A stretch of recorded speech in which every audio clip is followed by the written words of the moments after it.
à cette première session de la matinée sur 2 journées d'études donc, qui vont être consacrées pour aujourd'hui à Lost et pour demain à The Leftovers. Et donc on commence ce matin avec une intervention de Sarah Hatchwell que je vais quand même tenter de présenter. Donc Sarah est professeure des universités à l'Université du Havre. C'est une grande spécialiste, comme vous le savez sans doute, de Shakespeare. Je ne vous citerai pas tous les ouvrages qu'elle a publiés sur Shakespeare, mais elle en a publié un nombre conséquent. Je mentionnerai peut-être plus particulièrement donc, ses ouvrages sur les séries, en particulier Lost, fiction vitale, publié au PUF en 2013, et puis tout récemment, son dernier ouvrage, intitulé, je dois l'avoir quelque part, je viens de le lire, Rêves et séries télé-américaines, c'est ça précisément, hein, oui, qui est sorti tout récemment, donc cet ouvrage-là qu'on peut mentionner, et puis elle co-dirige également avec Nathalie Vienne-Guérin la collection Shakespeare on Screen chez Cambridge University Press. Donc ce matin, elle nous propose une intervention intitulée « Le disque vivant, Lost après Vertigo, La Jetée et 12 Monkeys ». Merci beaucoup. C'est impossible en fait de dire à quel point je suis ravie d'être ici. C'est magnifique de faire la saison 2 après l'an dernier. Et donc, je vais essayer justement de vous parler de cette ouverture de Cabin Fever et de cet épisode dans sa globalité en rapport avec des films que vous connaissez peut-être, Vertigo, qui est sur Froide. Arte a eu la très bonne idée de passer juste hier soir. Je ne leur avais pas demandé pourtant. Et 12 Monkeys, qui est L'armée des 12 singes, et La jetée de Chris Marker, qui est un film, un court-métrage, je vous en montrerai des extraits, de l'année 1962. Alors, Lost est un disque que l'on doit rejouer sans cesse. J'enseigne Lost sur 2 ans avec mes étudiants de M1 puis de M2 à l'Université du Havre. Et l'an dernier, une étudiante de M1 qui n'avait pas du tout l'habitude de regarder des séries a commencé à voir le premier épisode de Lost en se disant qu'elle allait le faire mais juste pour la prof, hein, juste pour l'examen. Et elle s'est surprise à regarder Lost jusqu'à la fin. Elle a ensuite commencé à regarder d'autres séries, en gros, She Moved On, et même cette année à revoir Lost, cette fois-ci avec son compagnon, pour lui faire partager son expérience. Lost, selon moi, diégétise ce besoin de partager une vision. Dans les Flash Sideways, au moment des anamnèses anagnoristiques, les personnages à la fois se souviennent de qui ils étaient, se souviennent de qui était l'autre et se retrouvent. Ces anamnèses ont lieu par le biais de flashs, de visions filmiques en flashback, qui défilent devant leurs yeux, comme s'ils revoyaient les meilleurs moments de leur vie, mais aussi les meilleurs moments de la série, les meilleurs moments de Lost. Et les personnages, d'abord créateurs scénaristes de ce rêve post-mortem, deviennent ici des spectateurs de la série. Et ils vont demander à l'autre « Did you see ?» Quand ils se rappellent qu'ils étaient, ils voient défiler les images, ils disent à l'autre « Did you see ?» C'est ce que demande Sun à Jin ou encore Locke à Jack. Les personnages font la réexpérience de leur être comme expérience de visionnage filmique. Émerveillés par leur vision, abasourdis par leur prise de conscience, les personnages n'ont d'abord qu'un souhait, que cette vision soit partagée, que l'autre l'ait vue aussi. Lost est une série sur un regard que l'on souhaite collectif, sur le désir d'une coïncidence du regard. Et cette coïncidence ne s'obtiendrait qu'en revoyant dans le partage de l'expérience. Et c'est ce que nous allons faire à nouveau aujourd'hui, lors de cette journée d'études. On a souvent entendu dire que la fin de Lost n'était que facilité et bondieuserie. Les personnages se retrouvent tous dans une église avant de partir dans la lumière. Or, la dernière séquence dans l'église n'est qu'une manière de montrer que l'expérience de regarder une fiction est surtout de la regarder ensemble et de l'ordre du sacré. Les personnages s'assoient en rang, comme au cinéma, regardent autour d'eux en attendant de découvrir un autre monde, tandis que Christian Shepherd, en projectionniste qualifié, fait entrer la lumière à l'autre bout de la salle. L'église de Lost est une salle de cinéma mystique. Et toute salle de cinéma peut devenir un lieu d'expérience sacrée. Contrairement aux candidats survivants dans l'expérience de l'île, dont l'expérience de l'île a soudé les liens, tout comme pour nous l'expérience de la fiction version Lost a soudé nos liens. Contrairement à ceux qui sont devenus des spectateurs collectifs, comme ici Jack et Kate, Richard Alpert demeure un spectateur solitaire. Il est non seulement destiné à traverser la vie en perdant ses proches, puisqu'il est devenu éternel, mais il est présenté explicitement au début de l'épisode Cabin Fever comme un homme qui regarde le spectacle des candidats en restant à l'extérieur, comme derrière une vitre, en spectateur qui ne pourra jamais percer le 4e mur de la télévision. Et là, je remercie particulièrement Delphine Lemonnier pour le choix de l'affiche de cette journée, parce que Richard, en spectateur de télévision, magnifique. Cabin Fever nous montre comment Richard est le spectateur du parcours d'un héros, d'un super-héros même, d'un surhomme miraculé et qui croit au miracle. Cet homme, c'est bien sûr John Locke. On voit Richard assister ici à la naissance de John. Et Richard pense qu'il est un roi mage. Richard se pense en roi mage, assistant à la naissance du Messie, alors qu'il n'est témoin que de la venue de celui qui annoncera la venue du gardien de l'île. Paco Mtielman en parlera mieux que moi en fin de journée, vous verrez. Si Cabin Fever révèle les conditions de naissance de John et une partie du chemin qui le conduira jusqu'à l'île, l'épisode, notamment à travers sa double introduction, une introduction en séquence pré-générique puis une introduction en séquence post-générique, est aussi une gigantesque chambre de préparation des spectateurs pour leur faire accepter le miracle narratif qui intervient à la fin de la saison 4. Et ce miracle narratif qui intervient à la fin de la saison 4, c'est le déplacement de l'île au sein d'une saison qui est fondée sur la non-coïncidence temporelle. Cabin Fever mêle les motifs du disque, de l'œil et de l'arbre dans des échos au film Sueur froide d'Hitchcock de 1958, La jetée de Chris Marker 1962 et L'armée des 12 singes de Terry Gilliam 1995, où la question du temps est liée également au revisionnage de son être. On va le voir. Cabin Fever, c'est d'abord, à l'image de toute la série, un disque qui tourne. Vous vous souvenez, si vous avez vu l'épisode ce matin, le plan d'ouverture, c'est un disque. Et l'image du disque nous renvoie au motif, à l'idée d'écho et d'anticipation. On pourrait presque dire que la série entière se retrouve repliée dans chacun de ces épisodes. Le disque tourne et la jupe d'Emily virevolte. Vous vous souvenez?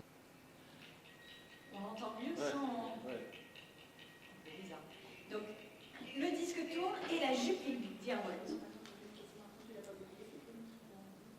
C'est une préfiguration, selon moi, du mouvement de l'île en fin de saison, mouvement qui sera explicitement comparé au soubresaut d'un disque rayé. Ben, tournant la roue préhistorique, est une autre figure du disque, bien sûr.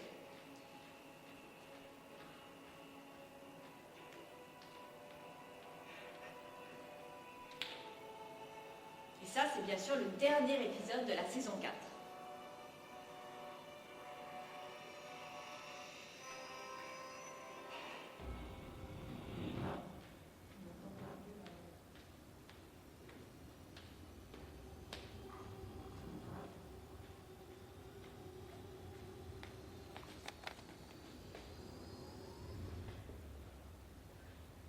Esthétiquement, l'ouverture de Cabin Fever de 4-11 porte en elle la fin de la saison 4. Les disques vinyles, les disques 33 tours, si souvent montrés dans la série, se disent en anglais des... Comment on dit à 33 tours, un vinyle 33 tours en anglais? Des long play, des LPs. Et bien sûr, le long play rappelle non seulement la sérialité au long cours, ça va être une série qu'on va jouer longtemps, mais aussi les long cons, ou grandes arnaques, dont seront victimes plusieurs personnages, notamment John Locke. Écouter un disque vinyle semble être à l'image de Lost. Dans le même temps, le disque tourne, donc on va repasser par le même rayon, tous des effets d'écho. Le disque avance, chanson après chanson, épisode après épisode donc, et le disque creuse un sillon. On avance dans la connaissance, comme l'avait si bien rappelé Pierre Cornillon l'an dernier. Si la saison 1 s'ouvre sur l'œil de Jack, les saisons 2, 3 et 5 s'ouvrent sur un œil, puis un disque. On se souvient de la saison 2, qui s'ouvre avec l'œil de Desmond, puis Desmond va aller mettre son disque. Ici, il va aller choisir son disque. Œil suivi du vinyle. Dans la saison 3, c'est Juliette qui ouvre l'œil. Et puis elle va choisir un disque, mais cette fois-ci, ce sera un CD qu'elle enferme. Et dans la saison 5, c'est le réveil du père de Miles, suivi du disque qu'il va mettre sur le tourne-disque, et ce sera cette fois-ci un disque rayé qui va sans cesse répéter la même chanson de Willie Nelson, preuve que la saison 5 va être sur les ratés du temps. À chaque fois donc, le disque signifie la nature de la saison. En saison 2, l'interruption brutale de la chanson remet à zéro les compteurs de la série. On s'éloigne de la Robinsonade pour entrer dans l'univers original de la Dharma en saison 2. La saison 3, qui démarre avec un CD qu'on enferme, préfigure une saison où l'on va, d'une certaine façon, tourner en rond et où les personnages se retrouveront enfermés dans des cages. La saison 5 sera effectivement celle du disque rayé, etc. Le scénario des ouvertures se répète en variation. Il s'agit d'une scène banale, d'abord, banale, le quotidien, Desmond qui se réveille, qui fait son petit-déj, Miles qui se réveille, qui s'occupe de son enfant. Et soudain,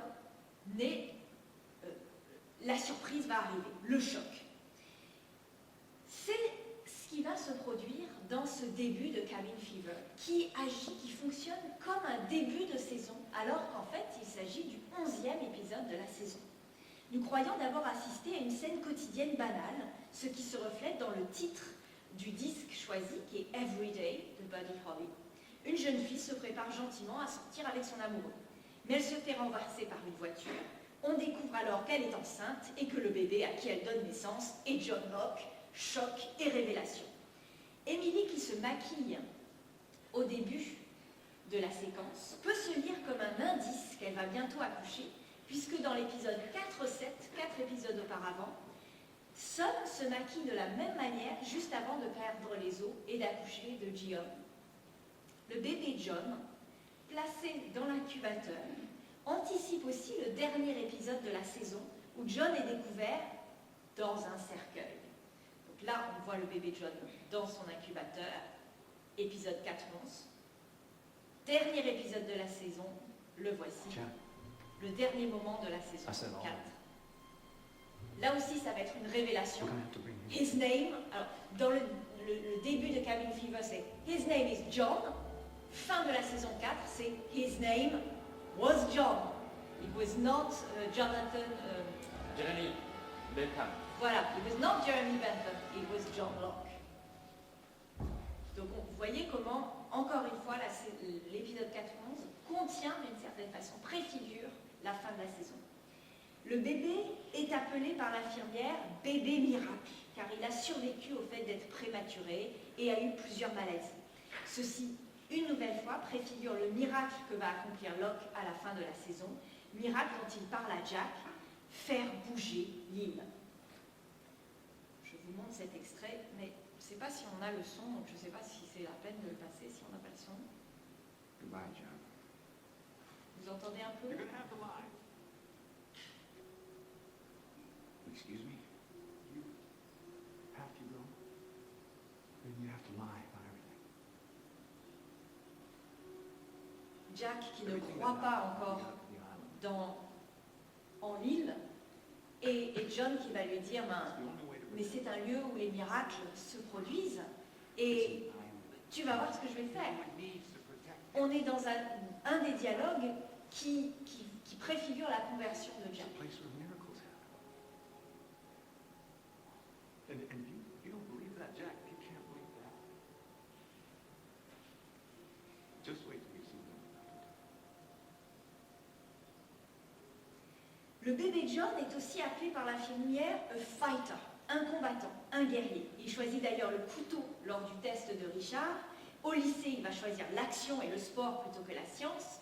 L'apparition de Richard Alpert à la naissance de John, puis lors du test quand John est tout petit, anticipe aussi la fin de la saison lorsque Richard refait son apparition sur l'île et accueille John comme le nouveau chef des autres après Ben et lui lance « Welcome home, John », comme si le test était cette fois-ci réussi par John.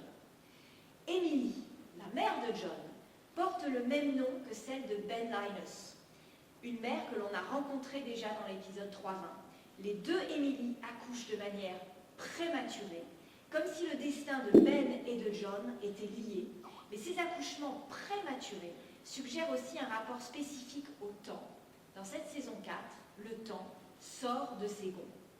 Cette saison 4, où l'on doit justement attendre l'épisode 11 pour trouver une séquence d'ouverture digne de ce nom, avec le disque et l'œil, et la saison du décalage temporel, de la non-coïncidence entre les événements, que l'on pense par exemple à l'épisode 4-7, Ji-on, où Jin évolue en flashback et Sun en flash-forward. C'est la saison des événements que l'on voit en avance, ou qui surviennent avec un temps de retard. Sur l'île, le temps semble en avance de 2 jours environ.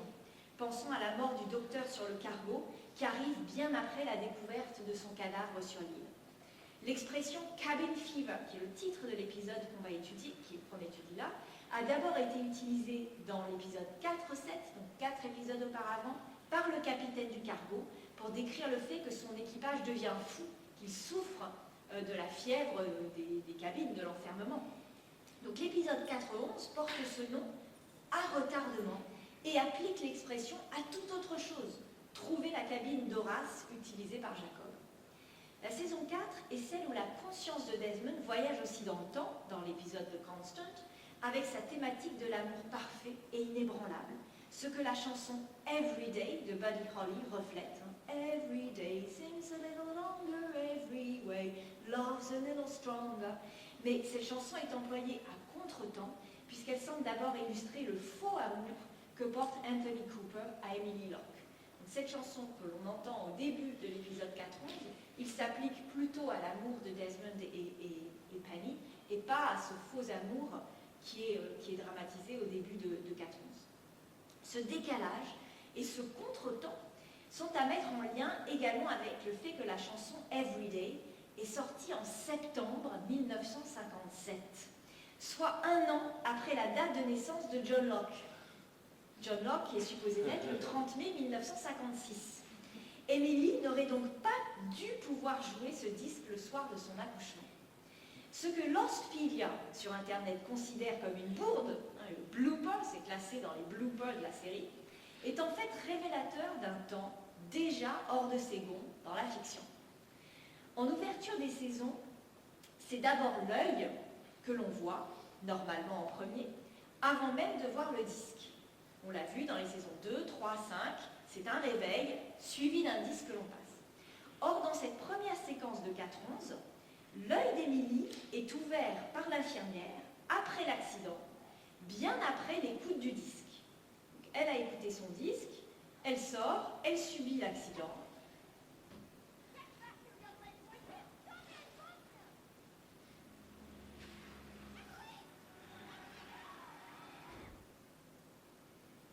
Et là, on a l'ouverture de l'œil. Donc, les motifs classiques apparaissent dans ce début d'épisode, mais dans le désordre. L'ordre de la narration est lui aussi hors de ses goûts. Le disque arrive à la fois en retard, en 4-11 et non en 4-1, et en avance, c'est-à-dire avant que l'on voie l'œil. La phrase « He changed the rules » que prononce Ben à la mort de sa fille dans cette saison 4 s'applique au scénario de toute cette saison, à cette saison du début de la fin, the beginning of the end, puisque c'est en saison 4 que l'on a les scénarios écrits pour la première fois en ayant en tête la fin de la série. Ces motifs qui se rencontrent, le disque, l'œil, l'arbre, place Lost dans une tradition commencée par Vertigo et prolongée par La Jetée et l'Armée des 12 singes. où le temps est représenté par la tranche d'un arbre et où les personnages font la réexpérience de leur être. Le premier plan de Lost est l'œil de Jack, si vous vous en souvenez. Et le deuxième, c'est un plan sur l'arbre, sur les cimes des arbres. Et d'ailleurs, l'œil, quand on voit précisément l'œil de Jack, l'œil ouvert de Jack, s'y reflète déjà les arbres. Et ce reflet des arbres avait été ajouté en image numérique, montrant que les créateurs voulaient bien sûr un réalisme de la scène, on voyait bien que Jack se réveille dans la jungle, mais en tout cas montrait bien une volonté de mêler le motif de l'œil et celui de l'arbre. Dans la première scène post-générique de Cabin Fever, Locke ouvre l'œil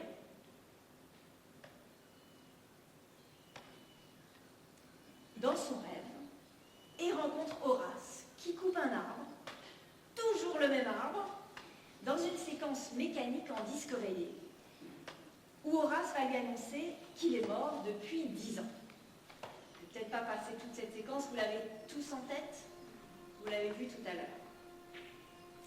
La scène de Vertigo dans la forêt de Sequoia pourrait être tirée de Lost. Je vais vous montrer cette séquence. Here I was born. There I died. It was only a moment for you. You took no notice.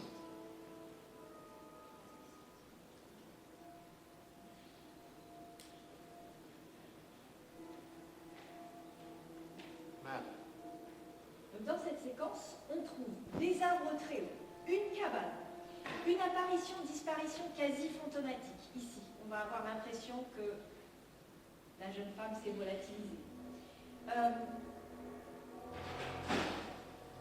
On va aussi avoir des questions qui ont l'air de demeurer sans réponse. Un personnage arnaqueur aussi, puisque Judy joue le rôle de Madeleine qui déclare être déjà morte, puisqu'elle prétend être hantée par son arrière-grand-mère Carlotta. Et on trouve aussi l'idée du retour, l'impression qu'on est peut-être déjà venu ici, auparavant.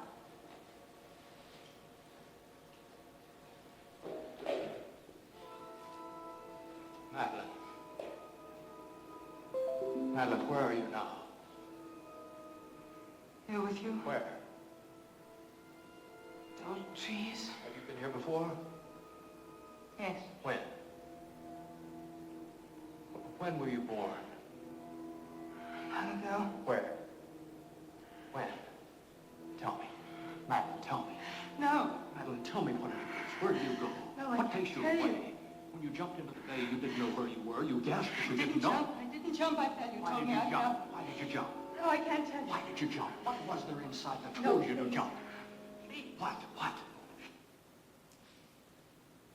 L'arbre, vous l'avez vu, est présenté comme le témoin du temps. Il est une constante alors que le temps s'écoule. La coupe de l'arbre, son disque, emprisonne le temps. Toutes les époques sont visibles en même temps.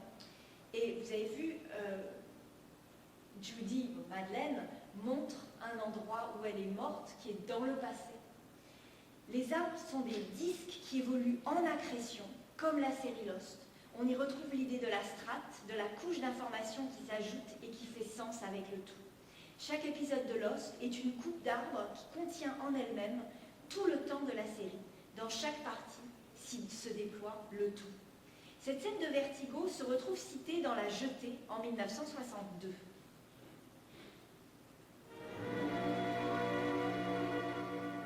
Il s'arrête devant une coupe de séquoia couverte de dates historiques. Elle prononce un nom étranger qu'il ne comprend pas.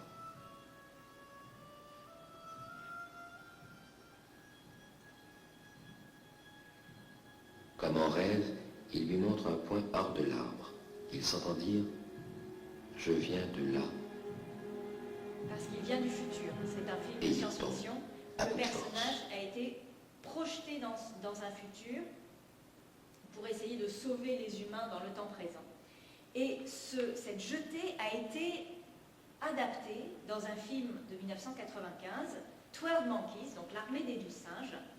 Et vous allez voir cette adaptation de Terry Gilliam à quel point elle peut nous faire penser à Lost. Vous avez le générique de Lost en tête, avec les lettres blanches sur fond noir qui s'avancent vers nous, et juste après, l'œil de Jack qui s'ouvre. Voici le début de 12 Monkeys.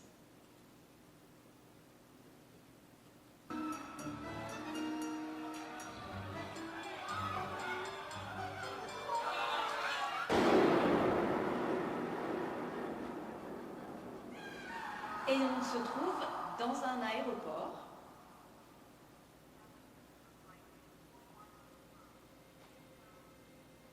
avec une sorte de rêve ou de flashback, on ne sait pas trop, un petit garçon qui assiste à un meurtre et une femme qui essaye de sauver l'homme qu'elle aime.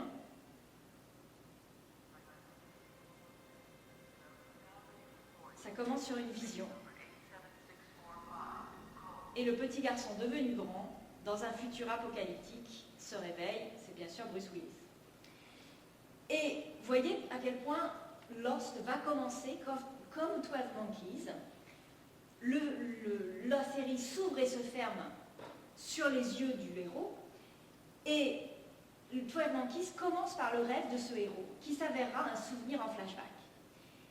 D'un avenir post-apocalyptique où les animaux sauvages règnent en maître, avec une séquence d'ours presque polaire dans la ville dans 12 Monkeys, où les humains sont terrés en sous-sol, Cole est transporté dans le passé, cette fois-ci, pour trouver la cause de la diffusion du virus. Il est hanté par un rêve récurrent où il voit un homme sur lequel on tire et une jeune femme blonde qui se précipite pour le sauver.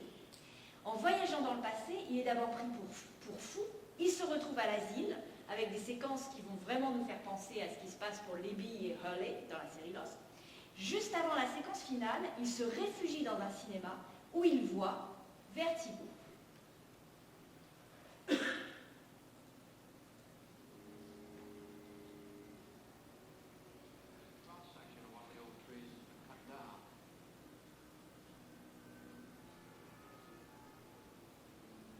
Il voit Vertigo, ou plutôt il le revoit, avant de comprendre que le passé ne peut être changé, whatever happened, happened. Ce qui change, c'est le regard.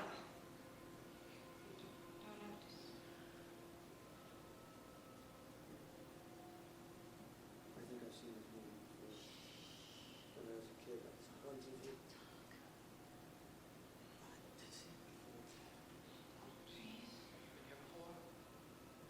Yes. When? Recognize you. What's the matter? Tell me. Tell me. No. It's just like what's happening with us. Like the past. The movie never changes. It can't change, but every time you see it, it seems different because you were different. You see different things. If you can't change anything because it's already happened, I mean, it's what's about flowers. What flowers? It's an expression. Donc, comme dans Lost, les personnages vont croire qu'ils vont pouvoir changer le passé, ils vont pouvoir s'échapper du passé. Et la séquence finale va actualiser le rêve de Cole et nous fait comprendre que l'homme que Cole voyait mourir, c'est lui-même. Il a assisté à la scène quand il était enfant, à l'aéroport. Et vous allez voir comment le film finit. Je passe un tout petit peu.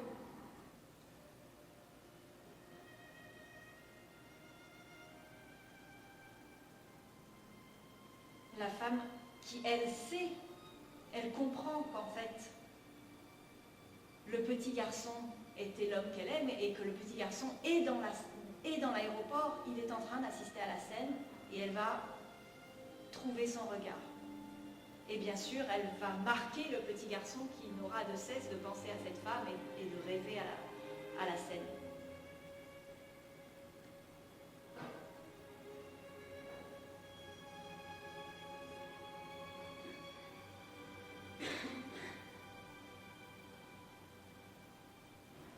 Et voilà la toute fin du film. Un avion va décoller. n'allez peut-être pas entendre le bruit à cause du volume qui n'est pas très fort, mais on entend un avion décoller.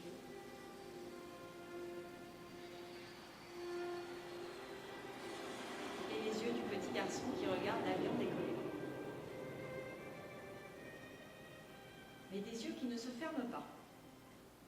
Bien sûr, on est très tenté de penser à la fin de Lost également.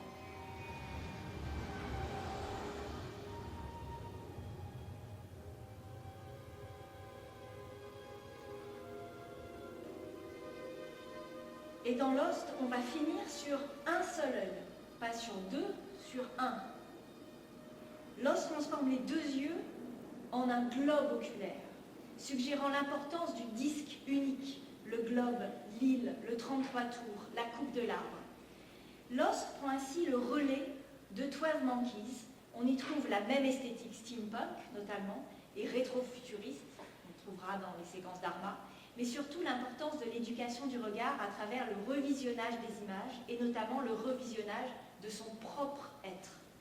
Dans Lost, l'image du disque crée un continuum entre le vivant et le non-vivant, entre ce qui est supposé bouger et tourner. On suppose qu'un œil, ça bouge, on suppose qu'un 33 tours, ça bouge, et ce qui ne devrait pas bouger, un arbre. Mais le rêve d'Horace nous montre qu'un arbre peut bouger et revenir à sa place soudainement. Et l'île, surtout l'île, qui se mettra pourtant à bouger à la fin de la saison. Le début de Cabin Fever est la préparation au saut dans la foi que constituera le mouvement de l'île. Étions-nous prêts à voir l'île bouger? Combien de spectateurs ont-ils en fait arrêté de regarder Lost à ce moment? J'en connais beaucoup. Certains l'ont considéré comme un jumping the shark moment, c'est-à-dire ce qui se dit du moment où une série va trop loin. Et pourtant, nous avions été prévenus. Nous avions été testés comme Locke a été testé, ce moment où l'île se déplace et ce moment où la série unit le motif de l'œil à l'île elle-même. En disparaissant, en ne laissant qu'un cercle dans l'eau derrière elle, l'île fonctionne comme un clin d'œil. L'instant fusionne I et Island et nous rappelle que le morceau de musique composé par Giacchino au début du pilote s'intitulait justement The Island, écrit E-Y-E-L-A-N-D. Dans Lost, il n'y a pas à dire, les disques sont